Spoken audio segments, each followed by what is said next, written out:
I was watching a old movie from the 1950s the other day, and there was this impulsive scene where this woman, she just decides she wants to get married to a man she's fallen in love with almost immediately. And it made me really inspired to just call up this wedding place in Byron Bay and say I want to meet up to pay the 25% deposit for a wedding with me and my fiance next year. And I thought about how there's a real agenda against commitment in marriage, but I felt this huge sense of inner peace after making that decision, because even in just dating, I've been together 8 years now with Katya. Our relationship has gotten stronger. We've both become more attractive as we've grown from each other. Like, she's become more gregarious and impulsive, and I've become more gentlemanly and worldly from our relationship. And lately, we've both been a bit highly strung because we like to start a family, and I've been a bit lazy when it comes to commitment. But there's always two sides to every story. It's a dialectic. But there's huge societal pressures against men to say that when you get married, that life's over, the sex stops, you become broke, your kids are all annoying, and then all you want to do is escape and go play poker and smoke cigars with your buddies, with like a painting of dogs playing poker on the wall.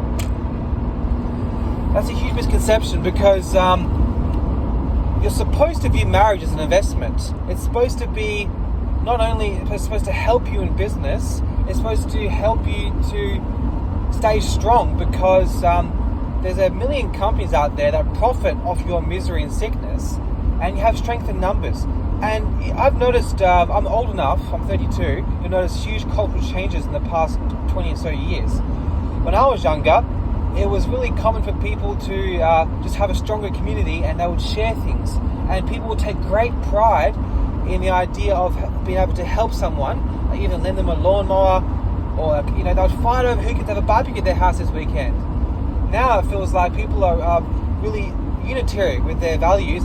All they care about is saving for a big house deposit, and they've lost the wealth of community, because it can save you thousands of dollars and actually give you a lot of purpose, inner peace, to have a strong sense of community. Because when the world's changing and there's all these drastic political issues like COVID and LGBTQRSTURV, you really need to have a strong community of friends who you can discuss these big issues with and actually trust and rely on them. And still take it with a pinch of salt, but you need to have people who you respect. And now we're more and more relying on technology, and for businesses and small services, we're taking back, we're giving away our wealth, because community is wealth. And when you get married, I haven't got married yet, but just the idea of a monogamous relationship with one woman, one man, it brings people together. And it's nice to have parties. It's nice to have a good get-together of people just like me. I'm just so excited to throw a good party. I just want to have everyone together. I just have really good quality food, beautiful views of the lighthouse. I just want to have all these just joyful experience, because celebration of love, I've figured out that the entire society revolves around love and commitment and family and monogamy and being together. It's a shame, because there is a darkness that's tempting men and women that it's better to just be materialistic, hedonistic, and have like sexual relationships with machines and robots and pills and vibrators and pornos. And that's just it's like isolating protein from the entire package. It's just not cohesive to human evolution, and we can't catch up, because humans have been living a certain way for thousands and thousands and thousands of years, but technology has evolved so much the past few hundred years that it's really hard for us to keep up, and we can't. And it's because of debt, it's because of fiat currency that societies evolved so quickly that you have to be really careful not to realize you may be a sucker. Perhaps the things you like, you don't really like, you're just pretending to like them because someone is getting rich off you.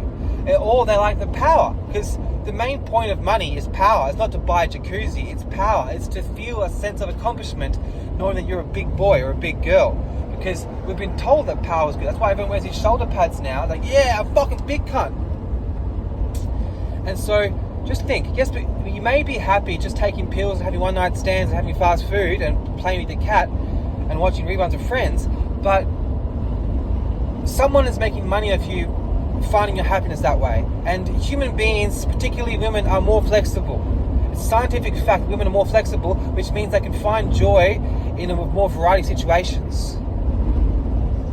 And so you can say, oh, I enjoy my life. I enjoy being working in an office 12 hours a day and taking my Xanax and having my little green juice and having my salad and going home alone and watching my TV. But perhaps the reason why you're living that life is because someone benefits from that. And you'd actually be much better off living completely differently, but you chose that lifestyle because it makes someone else more powerful. To go back to my original idea, I think it's a very, very good idea to get married when you're young, but it's important to have a strong sense of community. Where's the father? Where's the uncles? Where's the grandmothers? Where's the cousins? Where's your friends? Where's your neighbours? So that you choose the right person. You know, someone with no alcohol, drug issues, someone who has some kind of convictions, some kind of religious convictions. Not necessarily like a kook, but just someone who isn't going to be rolled over. Because if you have no convictions, no morals, you actually do have convictions and morals, you just don't know it. Just you haven't put a label on it. And Noam Chomsky, the famous linguist, talked about human beings have the neurological capacity to worship. And so you may not know it, but you're worshiping somebody, you're worshiping something, and you're making someone rich, and you're making someone powerful. And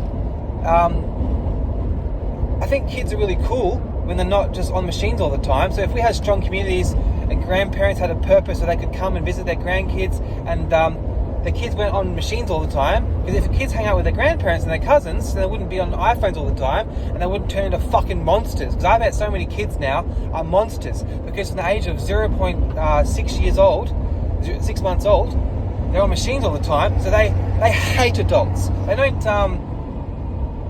they're not nervous around them, they hate them.